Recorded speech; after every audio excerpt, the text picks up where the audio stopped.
Welcome back, everyone, to the Raising Special Kids Quick Connect Facebook Live series. I'm Brittany, and I'm excited to be back for this month's session. So, welcome, everyone, for those that are just jumping on. We have a really helpful topic today. We're glad to see you. We hope our Raising Special Kids families are having a great summer. I can't believe that we're already talking about back to school. I don't know about you guys, but this summer has flown by for me and my family, and here we are getting ready to prep for the back to school season. Before we do that, I wanted to remind everyone that we have a packed summer training calendar. So if you need to brush up on those advocacy skills, take a training to help support you in supporting your child with their behaviors. If you have questions about legal options, any of those things, please head over to raisingspecialkids.org, and the events and training section on our website has a lot of offerings this summer. So take advantage of that time and do that. We also have our Transition Institute coming up on July 29th, where teens and young adults and their parents, if they would like, can attend a day of fun and training, all focused on, person-centered planning, teaching them how to advocate, knowing what resources are available. It's a wonderful event. We do it annually, and you can register at our website, again, under that events and training section at raisingspecialkids.org. So anyway, let's get to our topic today. So as I've said, the summer seems to have flown by. I can't believe we're almost mid-July, and for many of our Arizona school districts, our kids are starting school at the end of this month, and so we felt it timely to put together some tips I have here to help prepare you and your child for the back to school season, especially if you have a child with a disability. We know this time of year is crazy for all parents, disability or not. We're, getting those school supply lists and taking our kids to the store and buying all the items on there, paper, pencils, new calculator, backpack, lunchbox. It's a lot of times that's really fun. We're helping our children figure out, their new schedule, especially if our kids are older and they get a schedule with lots of different teachers and navigating the new campus. When you have a child with a disability, though, there's some other things that we have to think about on top of that. Maybe our children are anxious about returning to the classroom, or maybe it's a new school. Maybe they're transitioning from elementary school to junior high or junior high to high school, and they're nervous about what to expect. Getting a new teacher is always a little nerve-wracking. I know parents of children with disabilities, we have that added layer of hoping that the teacher will understand our child's needs and want to have a good relationship with us and see the best in our child and believe in their abilities. So there's all these feelings that come for parents as we get ready for the back to school season, which will be here before you know it. So we gathered some tips. I have them in front of me, and we're going to share some ideas with you to help make this transition smoother. So let's get to it. So it kind of sounds like common sense, but we really encourage families to read their child's IEP. So the IEP is the cornerstone of your child's education. So it's really important you understand what it means. You understand what services they have, what goals they're going to be working on, what type of classroom environment, what placement they have. All of that is documented in that IEP. If you are confused or you have questions, Raising Special Kids can help. So please reach out to us. Our information is in the pinned comment. You can call or go online and put in a referral, and one of us on the family support team can review that IEP with you and explain all the different parts and what that means. You can also take one of our trainings. We have one on the calendar for this month, so please check that out. When parents are more informed, they're more empowered to advocate for their children. So review that IEP. If your child's needs have significantly changed over the summer, you may consider calling an IEP meeting, closer to when school starts, just to kind of get on the same page with the team and see if there's anything that you need to update or inform them about. The next suggestion is, preview your child's academic program. So find out what they're going to be learning. Many districts will post the curriculum they use on their website, so you can go online. You could also request a syllabus from the teacher. If you're concerned that the curriculum may be challenging or maybe more difficult for your child, talk with the teacher. Send them an email ahead of time and think about some suggestions and ways you can work together. It's good for you to know what's going on and what they're learning at school so that you as a parent can help them outside of school with their homework and what's going on in the classroom.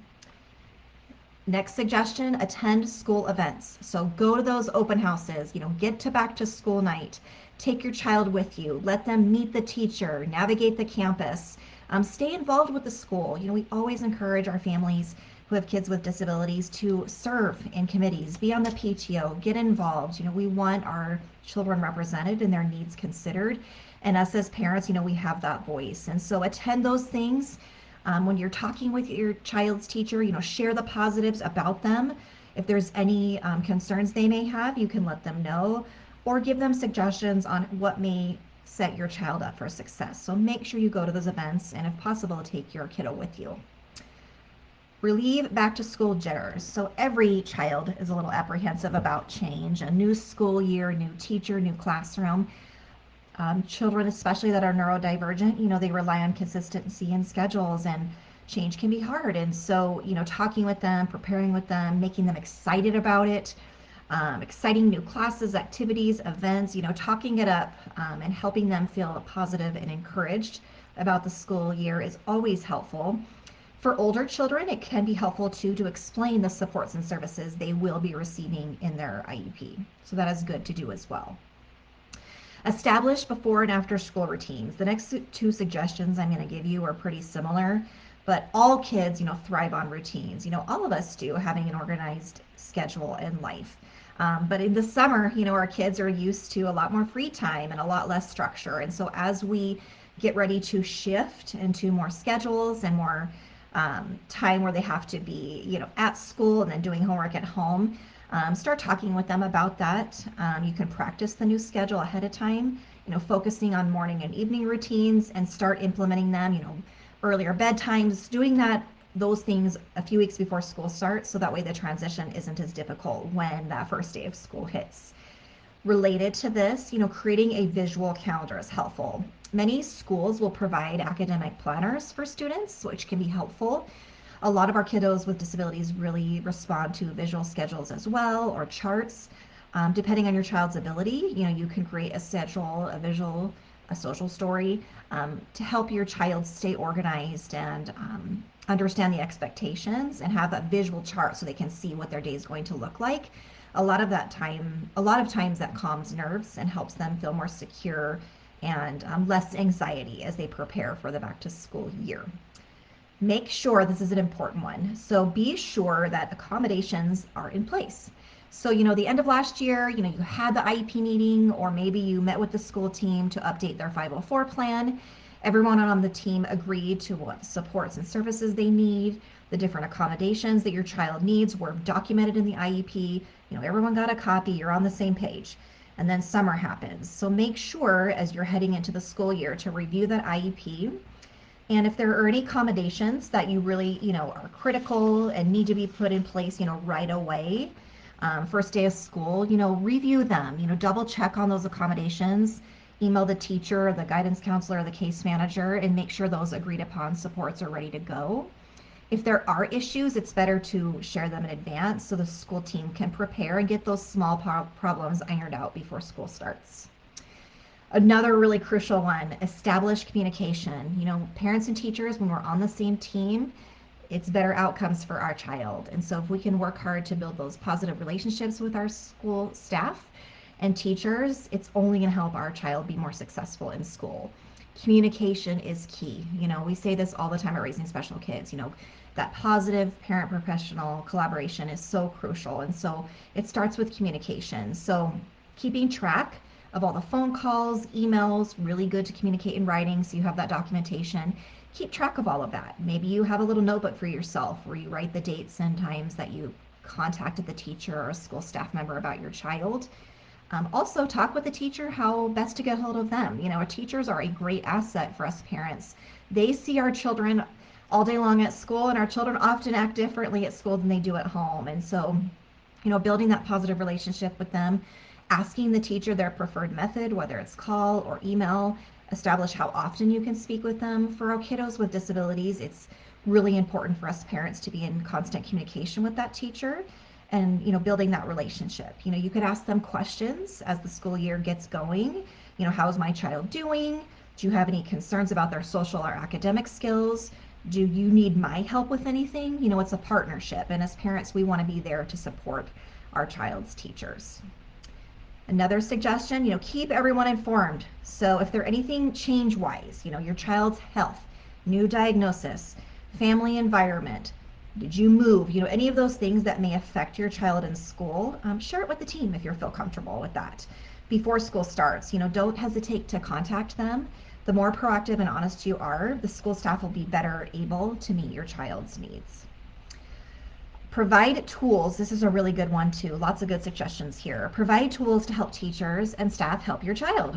So we as parents, we know that we're experts on our children, and we may have, routines and strategies at home that help our child. Maybe it's, navigating their behavior or calming their sensory issues or any of those things. As parents, we've got some tools in our tool belt along the way as we've parented these kids, and we know what works.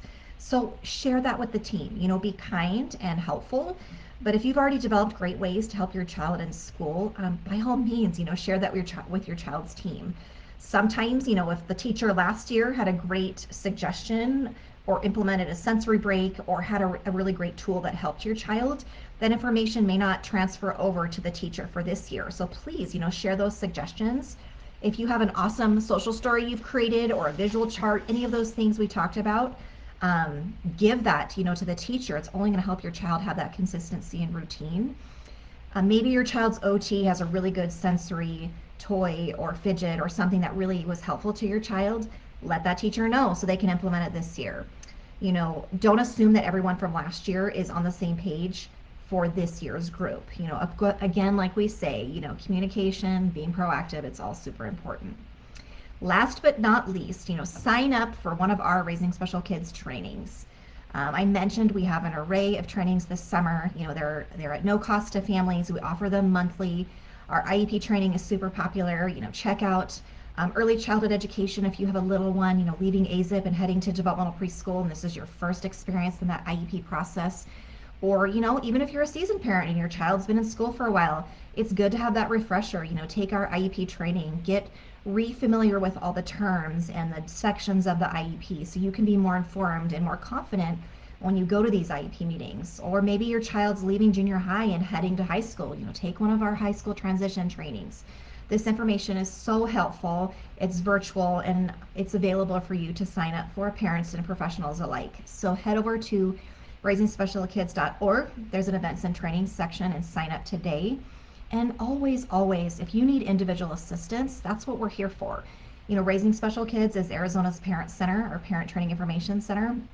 We're here to help families navigate the special education process and be here to support you. So if you have questions this summer, now's the perfect time to call us. Again, our contact information is in the comments, and we want to help you. I hope that today gave you some useful suggestions to help prepare you and your child to have a really successful back to school year.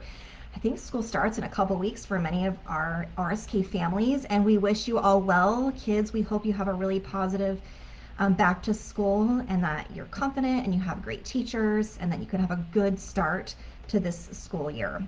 Know that we're here for you, and please don't hesitate to reach out. It's our pleasure to support you, and we'll see you next time. Thanks, guys.